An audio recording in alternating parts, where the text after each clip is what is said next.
Hey guys, it's TechGuy276 and it's another blog. I'm here to talk about the iWatch. Supposedly the iWatch. That's Apple have paid $1 billion. I've tried to get research done for it. I'm not really that big fan of a watch, although I do like the concept, and battery life is key, because I don't want to say if like iWatches do come out and then Android watches come out, I don't want to be charging up that watch every day. I know it's going to have some NFC or Bluetooth. It's going to be it'll probably be Bluetooth. It'll probably have both in actually, Bluetooth and NFC. Like, it's going to be available for the phones that do have NFC, and most of the phones out there don't have NFC. So there'll be some sort of connectivity. I'm not really sure about the iWatch. I know I've just said that like 10 seconds ago, but I think we've moved on from watches being the... Although it's very nice. It's very nice to have. Like, say if you've got alerts, you can... Like, the alert comes through your watch, you look at your watch, like, oh, my mum's rang me. Or your mum's text you. So, instead of, like, getting out your phone and distracting yourself, you just slide across, you see the message, and maybe you talk to it. You say, reply, Mum, sorry, I'm going to be late home for tea, or something like that. That's just an example. But I can see where the usability will come out of it. But with Apple, they are actually going to end up... people are going to end up paying $300 for a watch. Some people pay more than that, granted. Some people pay thousands of pounds just on a watch, and I don't see the point, because although it is nice to look at, it's pointless, isn't it? It's just like the BlackBerry Porsche design phone. I don't get that at all. Because people are going to pay like $2,000. So, there was also as well a diamond encrusted iPhone case that cost nearly $500,000, and that's just stupid, because if you're using your iPhone on the street, and if you're using the diamond encrusted case, people are going to rob it. I'm not joking anywhere.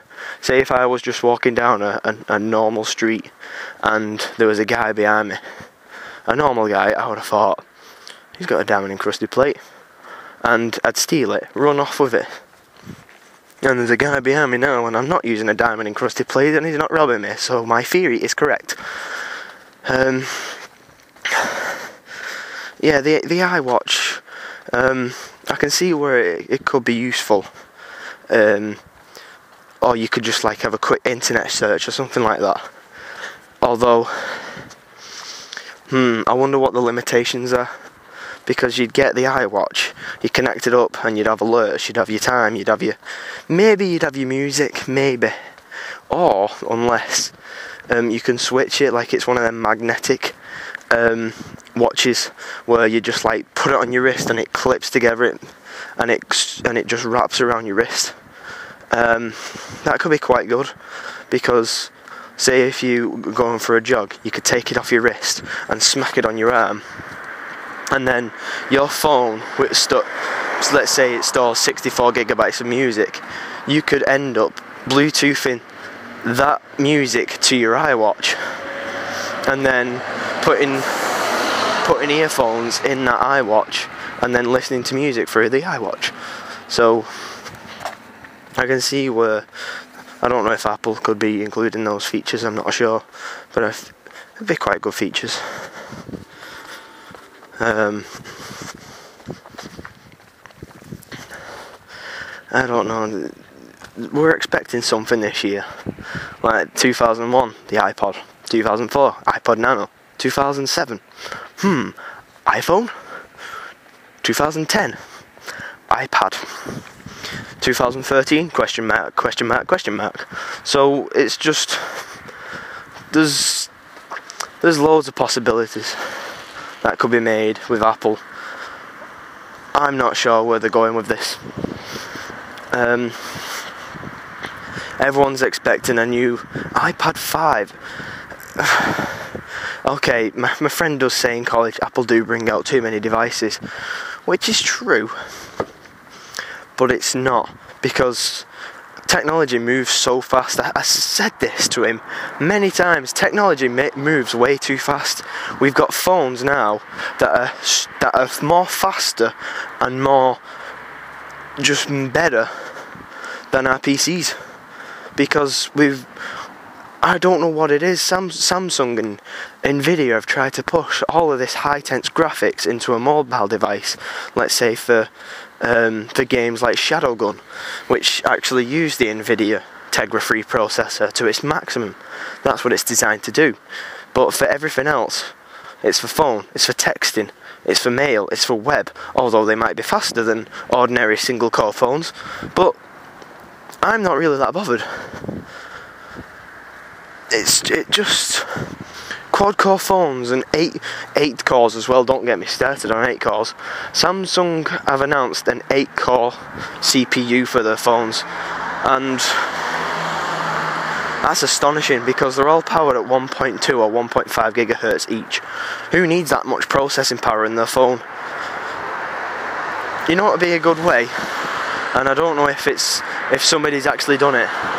I would want a way of using my phone's processor power, plug it in via USB or some kind of like other output, and using my phone's power to render and export videos, like in Premiere Pro. So it's like a CPU boost with remember Ready Boost? It was RAM. You plug in a 8 gigabyte memory stick, and you can use 8 gigabytes or 6 gigabytes or 4 gigabytes as RAM, and that was fantastic.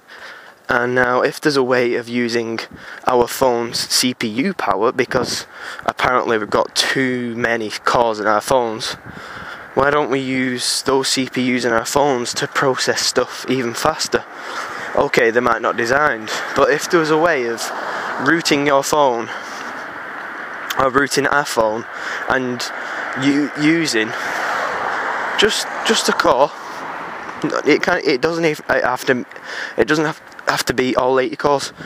It can be 7 cores, 6 cores, 2 cores. It's still going to be more helpful than just, let's say, dual core in your laptop. My phone that I've got here is a single core. It's rooted, and it's only at 1.01 gigahertz, and I'm fine with that. I'm actually thinking of upgrading to 4.2.1 Jelly Bean, and we don't need quad cores in our phones. I just don't get it. Well, I digressed a lot there. Thanks for listening, and I'll see you next podcast. Bye.